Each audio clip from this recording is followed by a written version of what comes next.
Oh, it's about time if the local clergy would take their seats. We could begin. A Friday in January in Reno. Why don't we start with the name of the Father and the Son and the Holy Spirit? Amen. Our Father who art in heaven, hallowed be thy name. Thy kingdom come, thy will be done on earth as it is in heaven.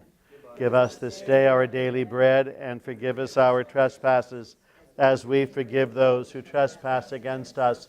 And lead us not into temptation, but deliver us from evil. Hail Mary, full of grace, the Lord is with thee. Blessed art thou among women, and blessed is the fruit of thy womb, Jesus. Holy Mary, Mother of God, pray for us sinners, now and at the hour of our death. Amen. Glory be to the Father, and to the Son, and to the Holy Spirit, as it was in the beginning, is now, and ever shall be, world without end. Amen. Saint Elizabeth Seton, pray for us. Well, welcome on a Friday afternoon to a difficult topic.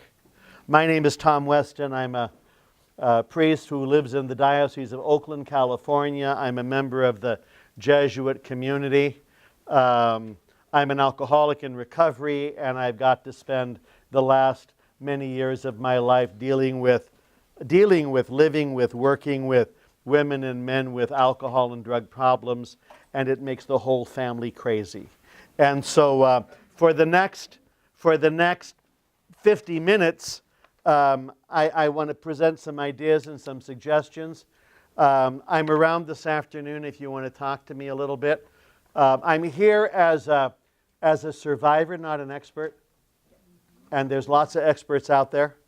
But I'm here as a survivor. I'm going to give you some ideas I found helpful. And if there's anything I say that's helpful, please use it. And if it's not helpful, don't worry about it. That's an important part of intellectual freedom. I assure you I am not everybody's cup of tea.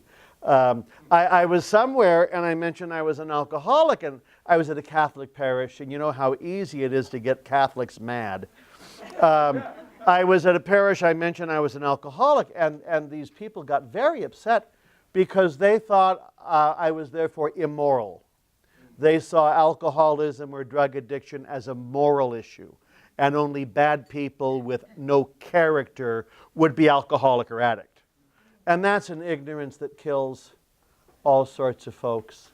One of the things that it helps to understand is you're talking about illness, and you're talking about sickness. You're not talking about bad people trying to get good. You're talking about sick people trying to get well. And I deal sometimes with communities where there is a priest or a sister or a monk who is sick with alcoholism, and the whole community gets wild about it, and they don't want to confront him because they don't want to embarrass him, or they're ashamed. Everyone's ashamed of this. And my answer to them is, what if this person had cancer? What would you be doing? What if this person's diabetes was out of control? What would you be doing? What if this person was manic depressive and needed treatment? What would you do? Well, that's different. No, it's not different. It's not different. It really helps to deal with the concept of illness and the concept of recovery. There's alcoholics and addicts everywhere. Some places think they have the market. The Irish think they're very special. But let me tell you, there's a lot of other groups out there that get into the problem. They get into the pit. They get trapped and don't know a way out. The end result of any good addiction is isolation. And it really doesn't matter if you're talking about a bottle of bourbon a day, or 6 loaves of French bread, or 36 hours of internet porn. At the end of the run, you have made no new friends. You know, you're isolated, probably exhausted, probably ashamed, probably embarrassed, and you don't know what to do. You can't fix yourself. So Dr. William Silkworth, in the 1920s and 30s, comes up with a description of alcoholism, and he says it's an allergy of the body and an obsession of the mind. You're allergic and you're obsessed. And I relate to that. I'm very allergic to it, and I could think about it all the time. It just takes up your whole brain. And Dr. Silkworth worked with a fellow in the 1930s named Bill Wilson, and Bill Wilson, working with another fellow named Dr. Robert Smith, began a community which will turn into Alcoholics Anonymous over a few years. And it's one alcoholic talking to another. And for a long time, the focus is on the alcoholic getting back on his feet, getting back on her feet. And then a few years pass and they realize that those of us who love alcoholics and addicts get as sick. In fact, we get sicker and more crazy. I'm going to, if you're easily offended, don't listen to the next 3 minutes. So fellow he's advanced alcoholism, his body's a mess. He has ulcers everywhere, ulcerated mouth and ulcerated esophagus, and his stomach was shot. And if you have an open wound and you put alcohol on any part of the wound, it just burns. So he couldn't drink. It was so awful. But he was obsessed with drinking. So he looked around for a nurse who was a girl person who just wanted to help, and they started dating. And she would give him wine enemas. Now, you probably haven't thought about that very much. But wine, alcohol in the lower intestine is absorbed instantly. And he'd become very, very drunk. We haven't gotten to the weird part yet. He was a violent alcoholic. He would get drunk and violent and angry and beat her up. Sent her to the hospital 3 times in 1 year. And she kept giving him wine enemas. So my question to you, members of the jury, which one's crazier? I think she wins. She's just trying to help, but she puts herself at risk and she puts herself in danger. So I want to talk a little bit about the dynamics of the group, of the family, of the organization. If a parish has an alcoholic as pastor, the whole parish can get really weird. We cover up for Father. The parish staff covers up for him. He wasn't drunk, he had the flu. He missed Mass because, he was out really late last night. You lie and you lie and you cover up. And everybody gets a little sick.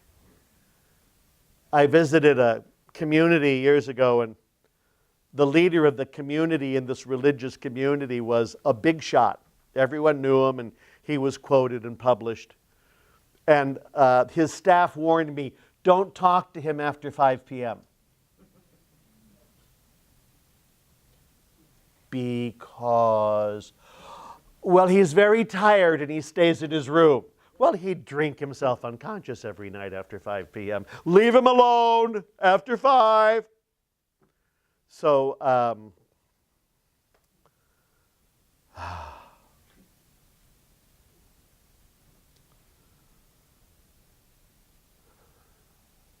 any dysfunctional organization, especially if alcohol or drugs are involved, follow a couple of rules. Claudia Black writes about these very effectively in a book called It Will Never Happen to Me. Both of her parents were alcoholic, and she grew up as a middle child, and she observed the drama, and this is never going to happen to me. I've seen what it does. And she was convinced that she was smart enough, clever enough to avoid this. And of course, it did happen to her. She also became alcoholic and goes into recovery. And as a psychologist, she starts looking at the family dynamics. Women psychologists in recovery are all the ones who've done the groundbreaking work on the crazy family. She said in her family, 3 rules got followed. Rule number 1, don't talk. You're not going to talk about it. See? You don't mention the alcoholism. You don't mention Aunt Sally's suicide. You don't talk about it. You don't mention that your father's been unemployed for 15 years. You don't talk about it. You don't talk about the brother in jail. You don't talk about it. You don't talk about the pills that grandma has been on for 25 years. You don't talk about it. You talk around it. You talk under it. You use code. You avoid. That in my family, that was pretty important. On the Irish Catholic Democratic side of the family, we didn't have alcoholics. We had characters. And they would say things like, Sean is sure a character. And what that means is don't let him drive. See that? But they don't say that. You kind of talk around it. On the Swedish Lutheran Republican side of the family, we didn't have alcoholics either. We had nervous people. And they'd get so nervous they'd get hospitalized and shake it out and just fine until they had the next beer, and then they get nervous again, you know. My mom, who was from a big Swedish farm family from the old country, referred to her own mother as being a very nervous person.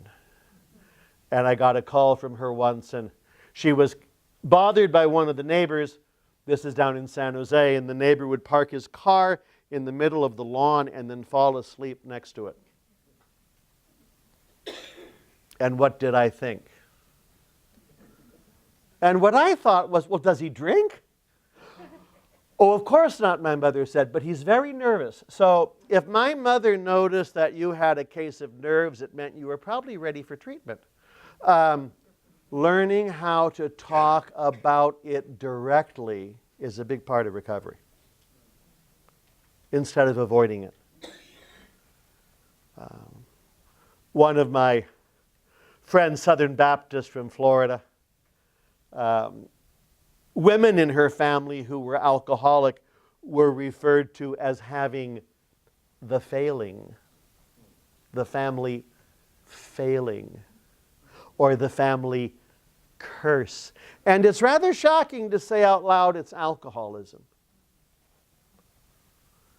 In the late 1960s, early 1970s, a group of people went around talking to Catholic bishops, tough crowd, Catholic bishops, provincials, leaders of religious organizations, about alcoholism in members of their communities.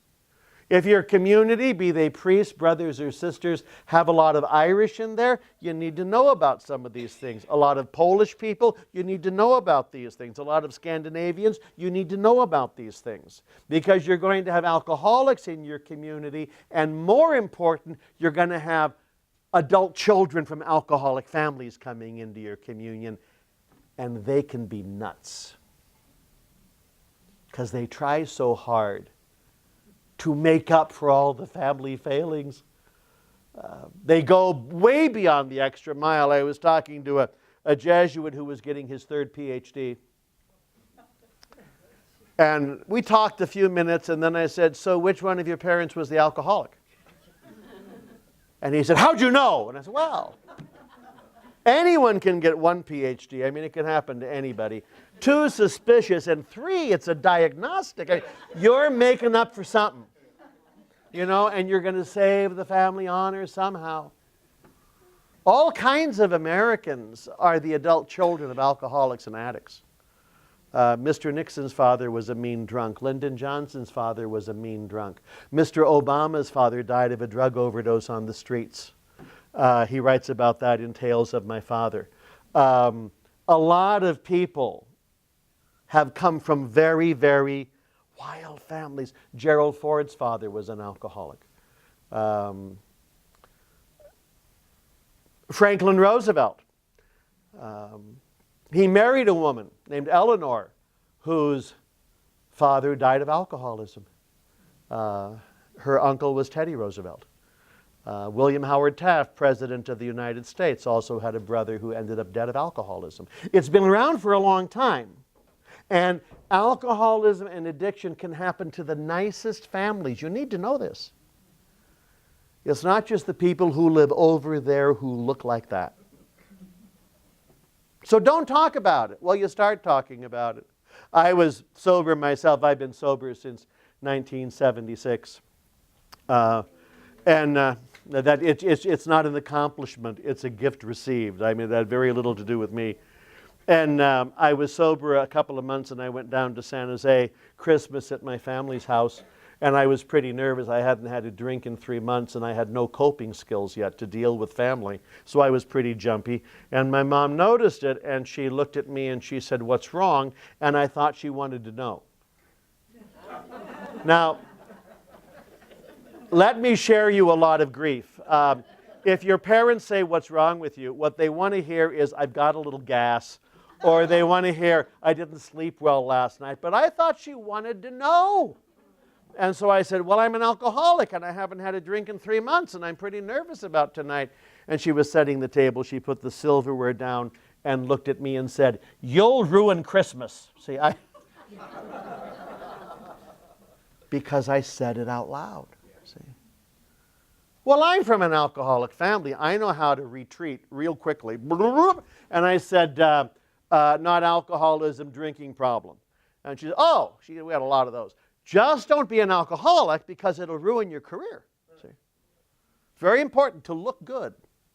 So don't talk. Learning how to talk about it is a big deal. Rule 2 in unhappy families, broken families, don't trust.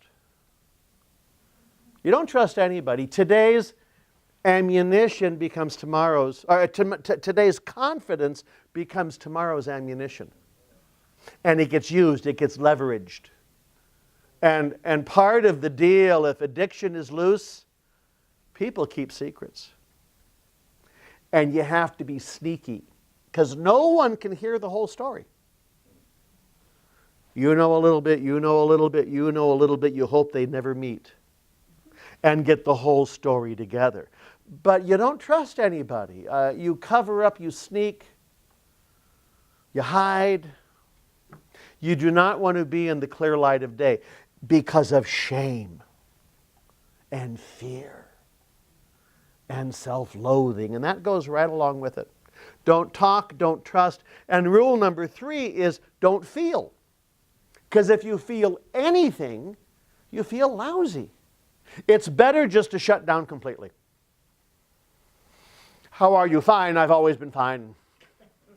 "What are you feeling?" "Nothing, thank God." "You know, and I hope I feel nothing till the day I die." Well, what about that whole world of emotional movement and change and hope and joy and sadness? And no, I don't have those. No, I don't have those. Some of us choose to live in our heads, and it's quite a shock to start having feelings.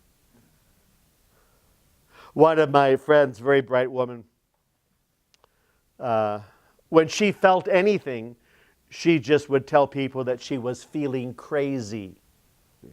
Meaning feeling. "I'm feeling crazy, I'm feeling crazy." And her therapist finally said, "Are you feeling crazy angry? Are you feeling crazy scared? Are you feeling crazy hungry? Are you feeling crazy tired? We need to expand the vocabulary." Because crazy conveys nothing. And you have to start to learn how to feel. And for a lot of us, it means entering a whole new vocabulary and language and culture.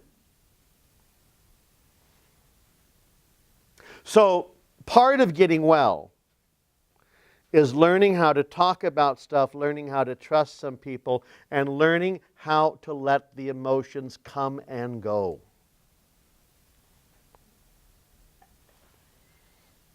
What's addiction look like? It shows up in lots of ways. This next few minutes is from a physician in recovery by the name of Dr. Gil Ayat, who was from French Canada and ended up in San Francisco, had his medical career there. Alcoholic in recovery, and he helped a lot of families get well. But Gil would talk. He would teach. He was a bright man, and he was a thoughtful man, and he was a wise man. Those are 3 different things. And I got to drive him around for a while. And he would describe addiction as a 3-step process, a 3-stage process. how could anyone be an addict? It's so disgusting. Well, it doesn't start disgusting. For a lot of us, our first exposure to booze or dope, it's fun. I mean, it's really fun. It's the most fun you've ever had.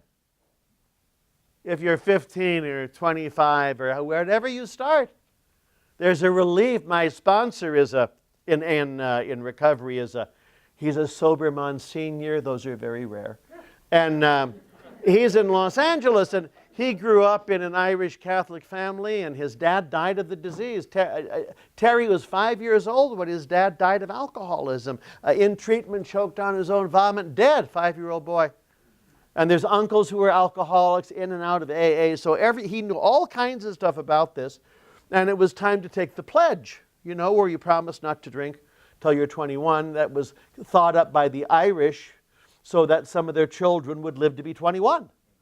And I know old man Kennedy back there in Massachusetts, he told there's a little tiny alcohol problem in the Kennedy family. Old man Kennedy told his kids, if you don't have a drink till you're 21, I'll give you $1 million. So that's a little added incentive. Well, Terry took the pledge, I will not drink. And he kept it, which is also surprising. A lot of people take it. I never took it. I met with the pastor. I don't know if you were supposed to sign something or kiss the Bible. I don't know. He said, do you want to take the pledge? And I said, no.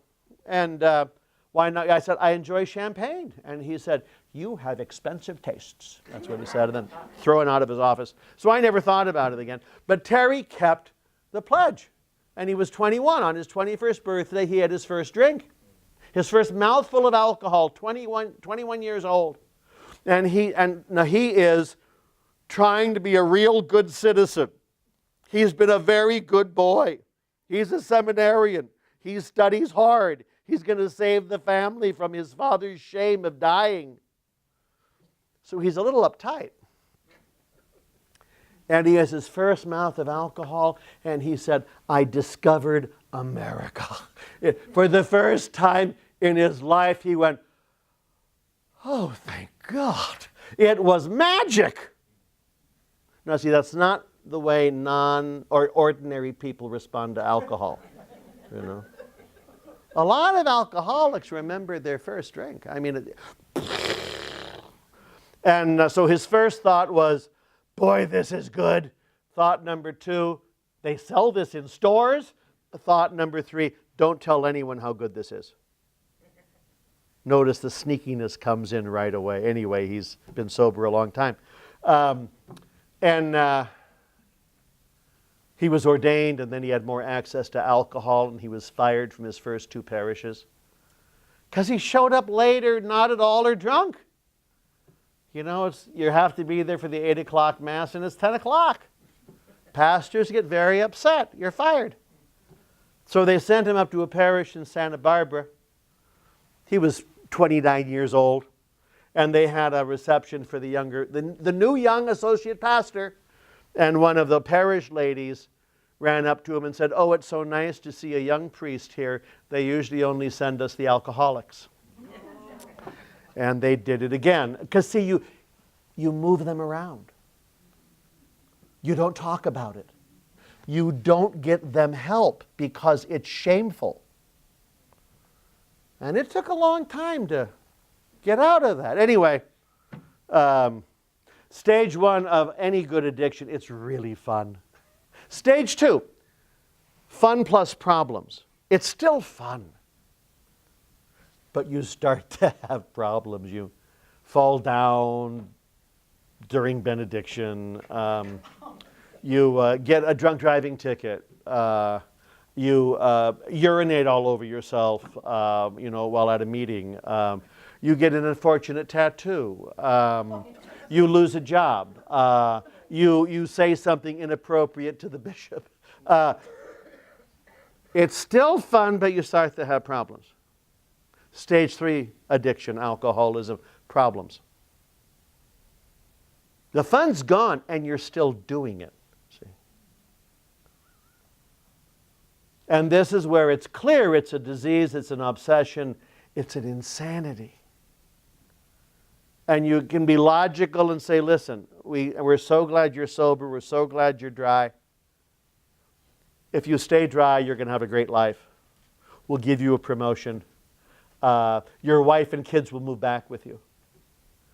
And 3 days later, you're drunk again. How crazy do you have to be to do that? And the answer is crazy. It's an illness. And it affects the spirit and the emotions and the mentality.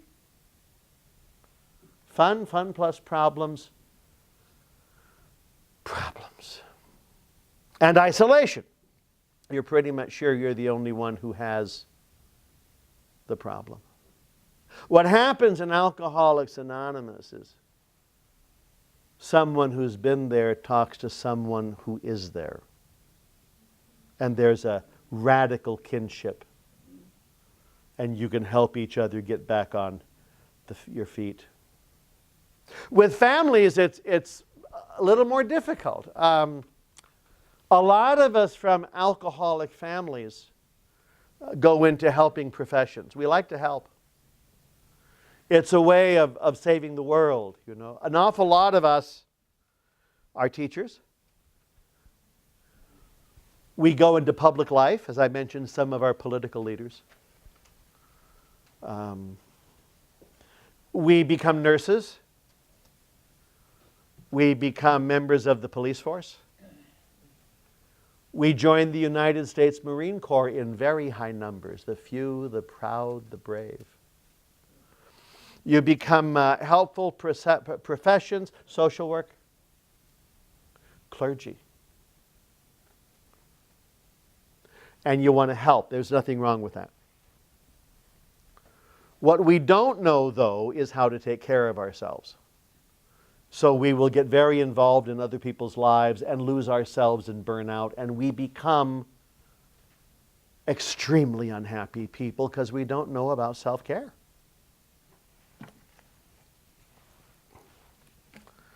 Alcoholism is a family disease. Compulsive drinking affects the drinker, and it affects the drinker's relationships. Friendships, employment, childhood, parenthood, love affairs, marriages, all suffer from the effects of alcoholism. Those special relationships in which a person is really close to an alcoholic are affected most, and the people who care are the most caught up in the behavior of another person. They react to an alcoholic's behavior. They see that the drinking is out of hand and they try to control it. They're ashamed of the public scenes, but in private they try to handle it. It isn't long before they feel they are to blame and take on the hurts, the fears, and the guilts of an alcoholic. These well-meaning people begin to count the number of drinks another person is having. They pour expensive liquor down drains. They search the house for hidden bottles. They listen for the sound of opening cans. All their thinking is directed at what the alcoholic is doing or not doing and how to get the drinker to stop drinking. And this is their obsession, or how to keep the drug addict from using. A movie that's just been out, Beautiful Boy, with Stephen Carell and Timothy Chalamet. And it has a happy ending, the boy lives. But Stephen Carell, who is usually a very, very funny comedian, plays the role of dad. And the boy is dying, almost dead several times. And Stephen Carell plays the father who is completely clueless to the father who is completely desperate, to a father who enters the world of recovery.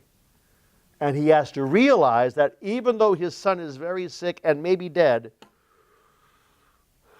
I didn't cause it, I can't cure it, I can't control it. And he has to let go of this boy. It's called detaching, it's called tough love. This is hard, and it's so hard to do by yourself, and that's why parents and grandparents who have children and grandchildren who are addicts and alcoholics have to talk to other parents and grandparents. They're the only ones who understand. No one else does. I don't have kids. You know, I've read a couple of books and I've seen a couple of movies, but it's not the same thing. I gave a talk with a group once, and afterwards I was hanging around, and a lady of a certain age approached me, and there was a little girl with her. And because I've been to college, I was able to figure grandmother, granddaughter. I mean, I pay attention. And the lady wanted to talk to me, and I said, about what? She said, I haven't heard from my daughter in 2 years. I don't have a daughter. There were still people in the room. And I said, just a minute. How many people here have a daughter or a son you haven't heard from in a while? Half a dozen people raised their hands. I said, get their phone numbers. They know. The rest of us just speculate. But they will save your life. And you learn how to live with the anger and the fear and the grief of loving an alcoholic or an addict. These are the things that can shatter families.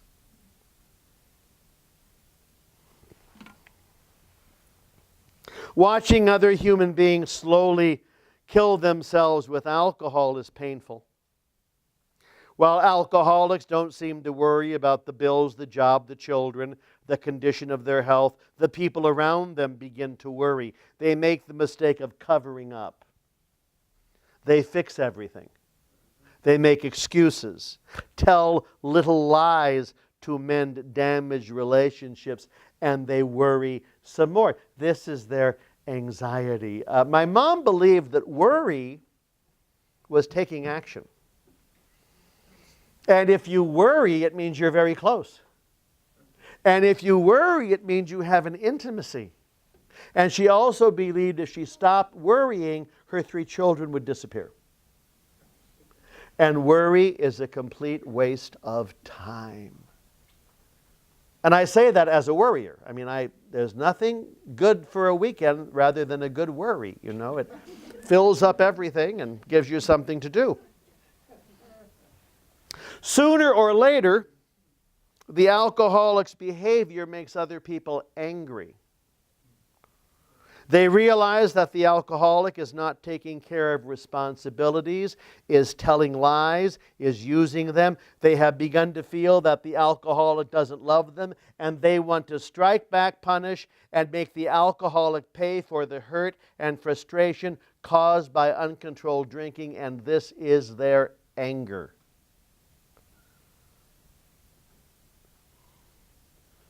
Here's a hard truth. Loving someone, if it's your mom or your dad or your brother or sister or one of your kids, loving someone does not change them. It's supposed to. I thought love made everything possible, and my love is so strong it will protect everyone from having bad days or diarrhea or headaches. No. Loving someone doesn't change them. Changes us. And when I give and I give and I give and I give, and you take and you take and you take and you take, I get mad. Anger. Those who are close to an alcoholic begin to pretend. They accept promises, they believe, they want to believe the problem has gone away each time there's a sober period. When every good sense tells them there's something wrong with the alcoholic's drinking or thinking, they still hide how they feel and what they know, and this is their denial. Everything's fine here. Whenever I feel afraid, I hold my head erect and whistle a happy tune so no one will suspect. I'm terrified. Terrified. Denial. Don't even know I'm lying. Perhaps the most severe damage to those who have shared some part of life with an alcoholic or addict comes in the form of the nagging belief that they are somehow at fault. They were not up to it all, not attractive enough, not clever enough to have solved this problem for the one they love. They think it was something they did or did not do, and these are their feelings of guilt. I should have seen it coming. I should have been able to predict it. I should have said, I should have done. And we're just crippled with guilt. especially if the alcoholic or addict suicides or does something awful that throws them in jail.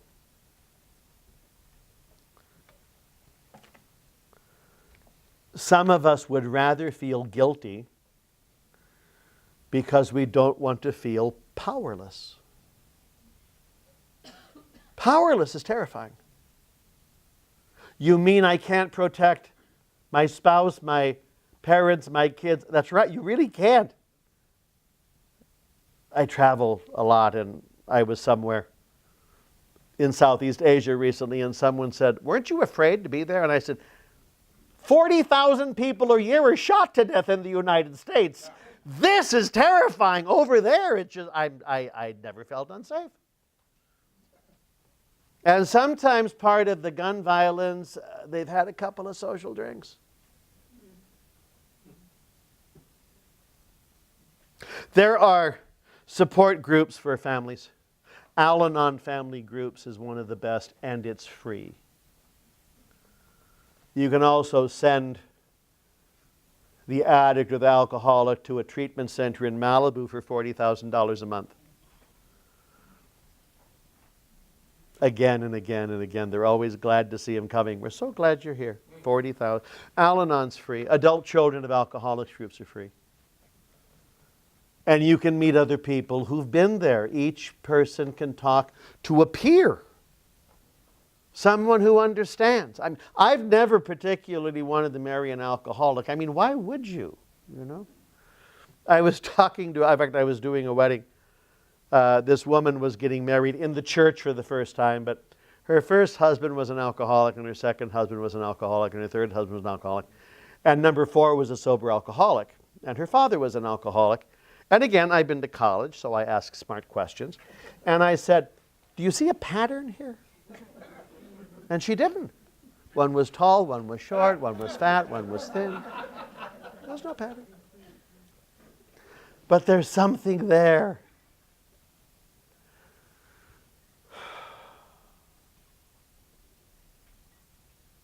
I come in because of alcoholism in the family. And I had to learn how to stop blaming everybody over there and take some responsibility for my own stuff.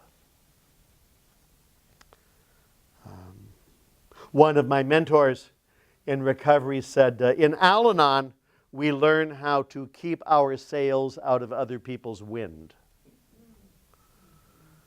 And this is one of the great truths. I mean, there is so much stuff that's none of my business. Even if they tell me it's my business, it's not my business. But it's your niece, it's not my business. One of my nieces was dating basketball players right out of prison. She thought they were hot. And she was not a kid. She was in her young, she gets to make a zillion mistakes. Like you do and like I do, and most of them were nice guys who were a little jumpy. And in recovery. Tall, too.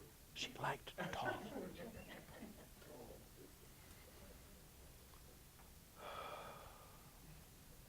The 12 steps are produced from the recovery community. Women and men getting well. They're pretty much put together by Alcoholics Anonymous, but they're used by all kinds of 12-step programs. And just to say out loud, there's a lot of different 12-step programs because there's a lot of ways people go crazy and are miserable. You have to find your peer group. Alcoholics Anonymous, Narcotics Anonymous, Overeaters Anonymous, Gamblers Anonymous. That should be mentioned in Reno.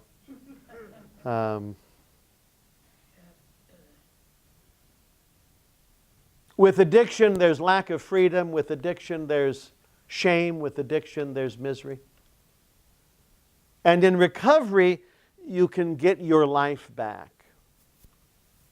You can get your life back. The first step says admit the problem. I'm powerless over alcohol. I'm powerless over narcotics. I'm powerless over food. I'm powerless over gambling. I'm powerless over spending. Once it starts, I can't stop. I remember talking to an old guy. I was 29. He was probably 50. You know, how do you know you're an alcoholic? I mean, how do you know? And he said, well, I know I'm an alcoholic because I cannot predict my behavior after the first drink. See, I thought my 8th or 10th drink is what got me into trouble. And they told me, if you don't take the first drink, you can't get drunk.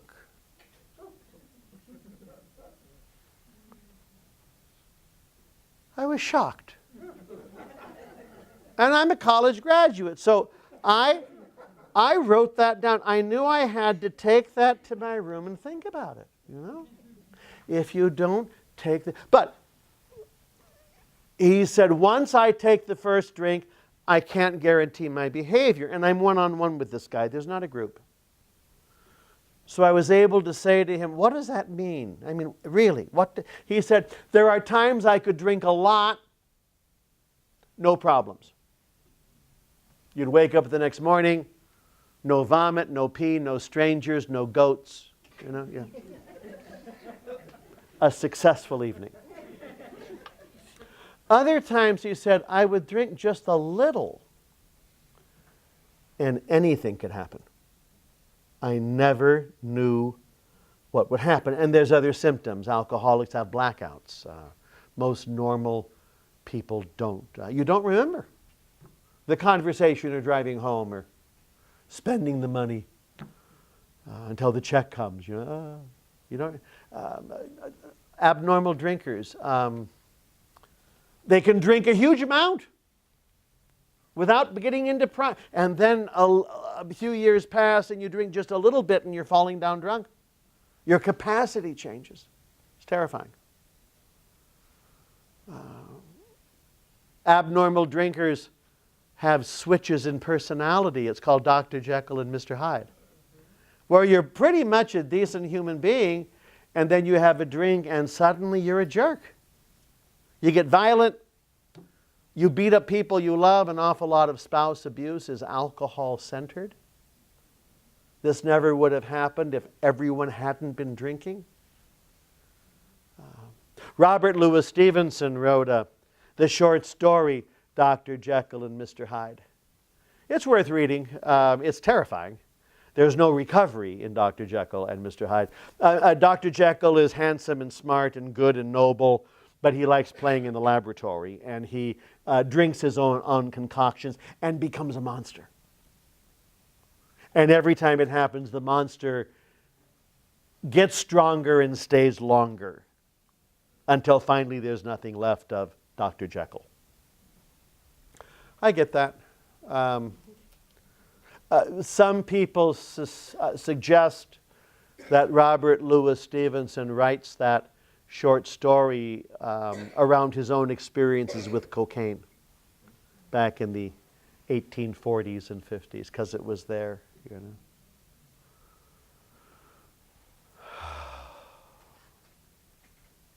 In Al-Anon, in recovery, we learn how to keep our sails out of other people's wind. And a lot of things are none of my business. And I don't have to say everything I think. Thank God. Because frequently the first several things I think aren't that helpful.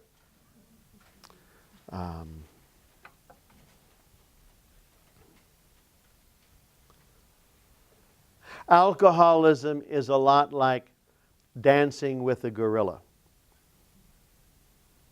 You're not done dancing until the gorilla is done dancing. And just for truth in advertising, the first time I heard that story, they didn't say dancing with the gorilla, they said dating the gorilla. But you get the picture. The gorilla's in charge. And you're not done till the gorilla's done. It's a complete lack of power. If you're clean and sober today, it's a pretty good sign the gorilla has let go. It's still there. but the gorilla has let go. If the gorilla has let go, get out of the cage. And don't go back into the cage even when the gorilla starts singing your song, which it does. Oh, no. That'll never happen again. I promised my wife on the Bible that I would never dance with that gorilla again, and I'm never going to do it. And then the moon's full, You're a little edgy. No one will know. I think I'll just have one more dance. And of course, chaos. I have a friend in Las Vegas. He told me he doesn't want to dance with the gorilla again, but every so often he wants to pet it just a little bit, And that thought comes in. And this can be shamey. Well, have you ever had the thought of a drink again? Oh, all the time. I have one of those brains. Beer after beer after beer. One of my favorite commercials. Weekends are made from Michelob. I couldn't agree more. Yes. Smirnoff's leaves you breathless, also without a job. I'm very susceptible to this stuff. And when I have those thinkings of have a drink or run away from home or rob a bank, I have people I can call and just say, I'm thinking very destructively right now. And they're responsible. Of course you are. You're an alcoholic and a lunatic. Now, we're not going to do it today. We don't drink today. We don't use today. We don't gamble today. You can do it tomorrow. But you don't do it today. Can you? All right, I'll call you back in an hour. And then you call him back. You say, I'm still here. And it passes. And that compulsion or that obsession or that yearning passes. And it goes from obsession to urge to notion. Over time, it's much less. But it can still come back. We who love addicts and alcoholics visit the zoo a lot. And you look at the lions and the tigers and the bears, And then you walk by the gorilla cage and you look inside and you see the person you love with the gorilla and you become nuts. You have to take action. You must do something. You must fix this problem. You must save this situation. So you get into the cage. And you start vacuuming and sweeping and moving the furniture around, and you hang a nice picture of Pope Francis. That'll help. And that doesn't help. So you make them vegan meals. That's the answer. Low-carb diet. That doesn't help. So you get between the gorilla and the person you love. You try to pull them apart. And the gorilla turns on you and yanks your arms and legs off. The casualty rates, emotionally, spiritually, psychologically, for women and men who love addicts and alcoholics is very, very high. Thus, we have a program where you can go and talk about your craziness and you want to vacuum other people's cages and what's wrong with me? What's wrong is you're crazy. Doesn't matter why. But we're going to meet over by the giraffes, and we can have a conversation about our own stuff. And we can learn some basic things about self-care. And we can get out of God's way and let God do what God needs to do. The second step talks about being restored to sanity, because a lot of us when we get here are just nuts. You're frantic with grief or exhaustion or rage or shame. And you find whole rooms full of people who say, oh yeah, I know that one. Oh, me too. Have you ever? And suddenly, you have a community. And the third step, we turn our will and our lives over to the care of God, however we understand God. Ask God for help. And you don't have to be ashamed, and you don't have to be isolated. And you get to have lots of feelings, and sometimes you're sad and sometimes you're angry, but we know who you are. Couple of notes on self-care. The serenity prayer is used a lot. God, grant me the serenity to accept the things I cannot change. The courage to change the things I can. And the wisdom to know the difference. There's a lot of things I cannot change. As an older person, I get tired more quickly. I run out of steam much more quickly. There is a big difference between 50 and 60 and 60 and 70. And it doesn't look like it's getting any better, you know. I wear out and I have to take time to bounce back. So I can't waste any energy on stuff that I can't change. And here's 3 things I cannot change. I cannot change the past. I mean, I wish I could. There's some awful things I wish never happened. I cannot change the past. I cannot change the truth. I mentioned that to a person I sponsor, and she said, well, what's the truth? What's truth? And I don't know, she was quoting Pontius Pilate, you know, but what's truth?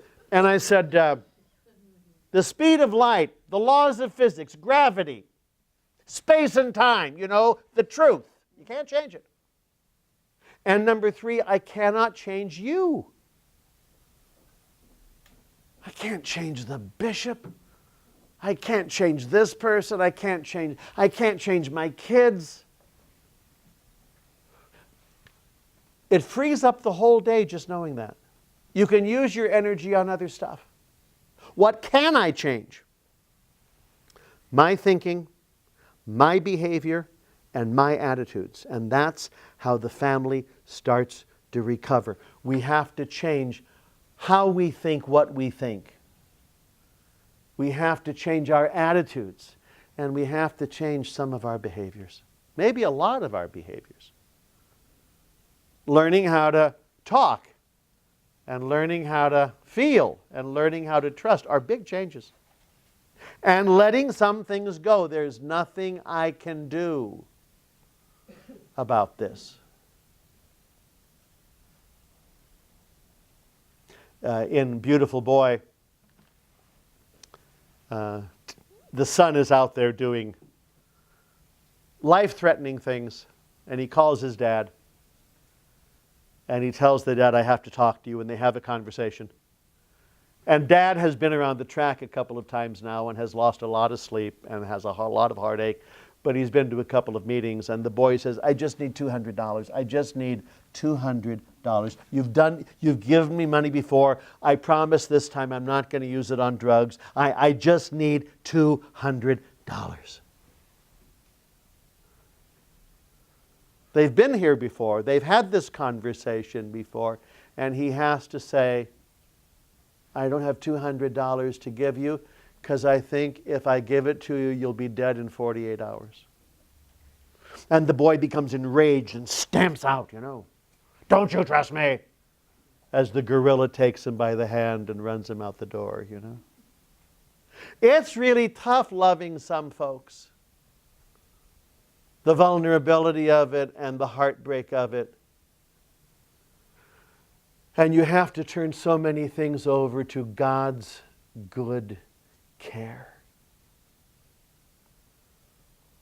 Another film I'd recommend, When a Man Loves a Woman. It's 30 years old. But I'm of the age where all my favorite films are 30 and 40 years old, you know, back when we called them talkies. Meg Ryan and Andy Garcia. And Andy Garcia that year was the most handsome man in North America. And Meg Ryan plays the drunk. And she's very good. There are 2 little girls. It's a real family drama. And Andy Garcia is a good man. He's an airline pilot, which means powerful and used to being powerful and making decisions and controlling people's lives. And her alcoholism develops while he's paying attention to everything else. And she's suddenly a very, very sick woman. And he tells her, I'll take care of you. And he can't. And he discovers how powerless the loving is. And he has to find some help so he can love her. And it's a hopeful film. At the end, they're talking to each other. That's hopeful. But look at him, not her, as you see that film. When a man loves a woman, and it's full of hope and life and terror, like real life, like any given day. I'm going to be around today and tomorrow, and I'm really happy to listen. If you've never been to an Al-Anon meeting, I would suggest 100,000 of them, because you'll hate the first 5. You'll hate them. They'll save your life. It's like saying, I don't like my chemotherapist. You don't have to like your chemotherapist. You go. And if you've never been to an AA meeting, there's open AA meetings, and they help a lot. And Narcotics Anonymous, there are so many good 12-step programs. And they're all different, but they're friends, companions, and allies, just like we are. So it's time. Other people want this room. God bless you. Thanks for coming. And remember to share today. Thank you.